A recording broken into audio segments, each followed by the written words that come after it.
গুৰু জয় জয়তে অতীত বৰ্তমানৰ শ্ৰী শ্ৰীকৃষ্ণ গুৰু প্ৰভুৰ শ্ৰীচৰণত শতকোটিবাৰ প্ৰণিপাত জনাইছোঁ, যাতে তেৰাই হৃদয়স্থিত হৈ সকলো ব্যক্ত কৰে। আপোনালোক সকলো বন্ধু বান্ধৱীৰ চৰণতো মোৰ ভক্তি ভৰা সেৱা নিবেদিছোঁ। যদি অজানিতে হোৱা ভুল ভ্ৰান্তিৰ কাৰণে আপোনালোকে যাত মোক নিজ গুণে ক্ষমা কৰে।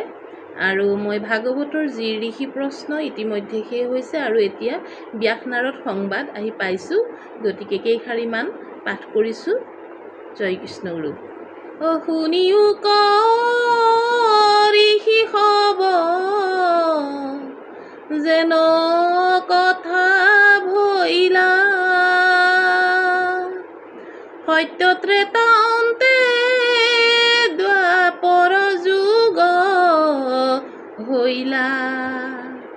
সত্যৱতী নামে কন্যা বসুৰ নন্দিনী, মহাগুণৱতী কন্যা মহাসুলক্ষণী। মহামুনি পৰাশৰে কন্যা কৰ মিলা, কন্যা হন্তে পাছে এক পুত্ৰ উপজিলা।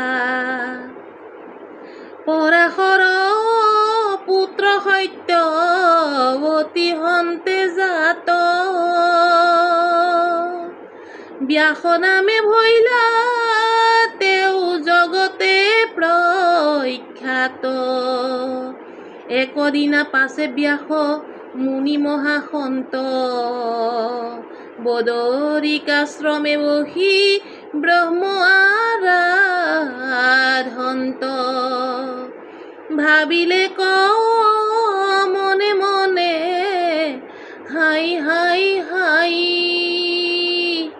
মনুষ্যৰ আয়ু নিতে নিতে টুটি যাই। মুকুতি পথকময়ী কৰাইবু দৰ্শন, এহি বুলি ৰচিলন্ত 18 পুৰাণ। 4 বেদ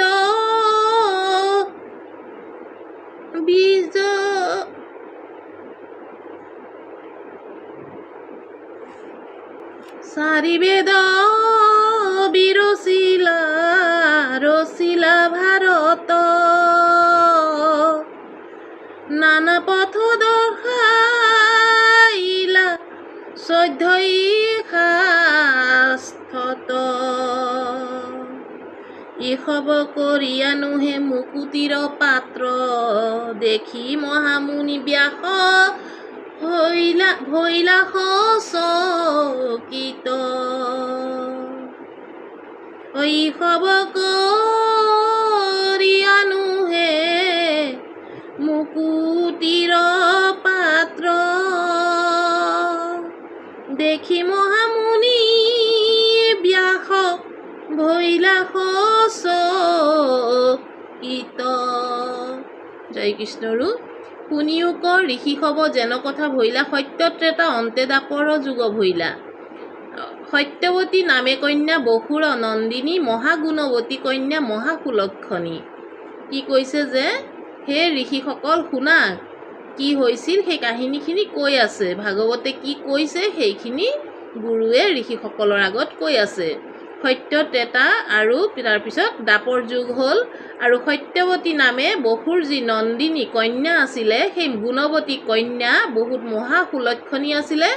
মহামুনি পৰাশৰে কন্যা কৰমিলা, কন্যা হন্তে পাছে পুত্ৰ উপজিলা। আৰু মহামুনি পৰাশৰৰ লগত সেই কন্যা ৰমণ কৰি পেলাই সেই কন্যাৰ পৰা এজন পুত্ৰ জন্ম হ'ল, আৰু পৰাশৰৰ পুত্ৰ সত্যৱতী হন্তে জাত, ব্যাস নামে ভৈলা তেওঁ জগতে প্ৰখ্যাত। আৰু তেওঁৰ নামেই সেই যি পৰাশৰৰ পুত্ৰ সত্যৱতীৰ পৰা জন্ম হৈছিল, তেওঁৰ নামেই আছিলে ব্যাস, আৰু ব্যাস নামে তেওঁ জগতত প্ৰখ্যাত হ'ল।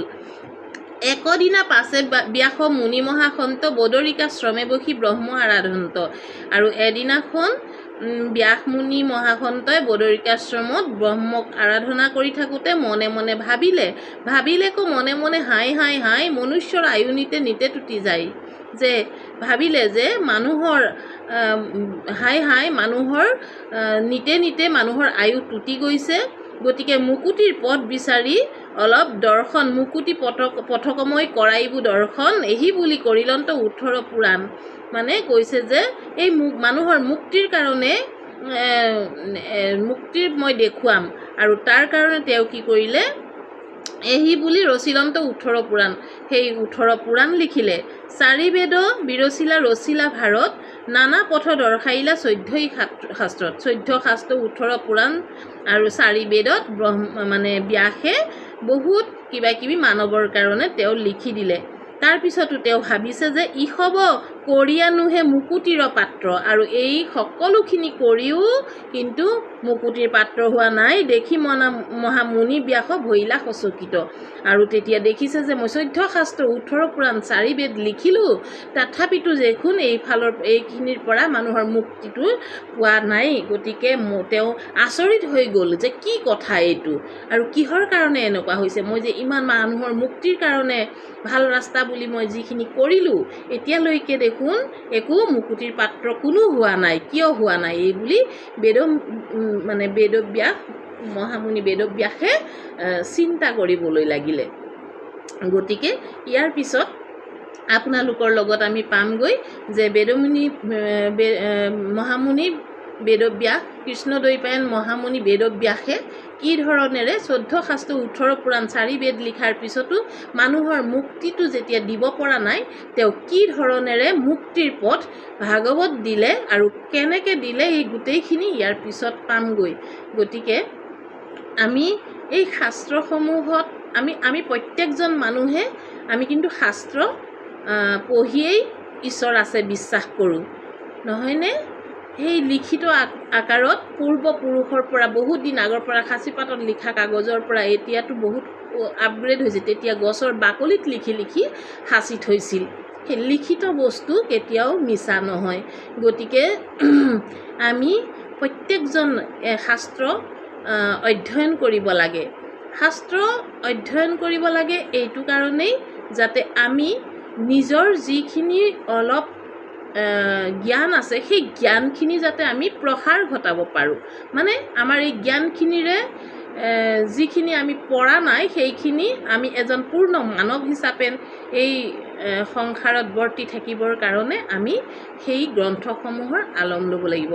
আৰু প্ৰভু ঈশ্বৰে এই গ্ৰন্থসমূহৰ ভিতৰত এই যে বেদব্যাসে 14 শাস্ত্ৰ 18 পুৰাণ 4 বেদ লিখি শান্তি নাপাই বাতুল প্ৰায় হৈ পেলাই কি কৰিলে, নাৰদৰ ওচৰত আশ্ৰয় ল'লে, নাৰদৰ চৰণত শৰণ ল'লে, শৰণ লৈ পেলাই ব্ৰহ্মক আৰাধনা কৰিলে, আধ্যাত্মিক জ্ঞান পালে, আৰু আধ্যাত্মিক জ্ঞানেৰে কি কৰিলে যে তেওঁ ভাগৱত লিখিলে, মুক্তিৰ পথ। এই ভাগৱত হৈছে মানুহৰ মুক্তিৰ পথ। পৰীক্ষিতক সৰ্পই দংশন কৰিছিল, আৰু সেই পৰীক্ষিতে 7 দিন মানে 7 দিনৰ ভিতৰত কি কৰিলে 7 দিনৰ ভিতৰত মুক্তি পাব, তেওঁৰ বিচাৰ এটাৰ পৰা এটা কৰি লাষ্টত ভাবিলে যে ইহঁতখিনি কৰি মই একো নোৱাৰিম, গতিকে মই 7 দিন 7 ৰাতি মই ভাগৱতেই শ্ৰৱণ কৰিম, আৰু তেতিয়াই মই মুক্তি পাম।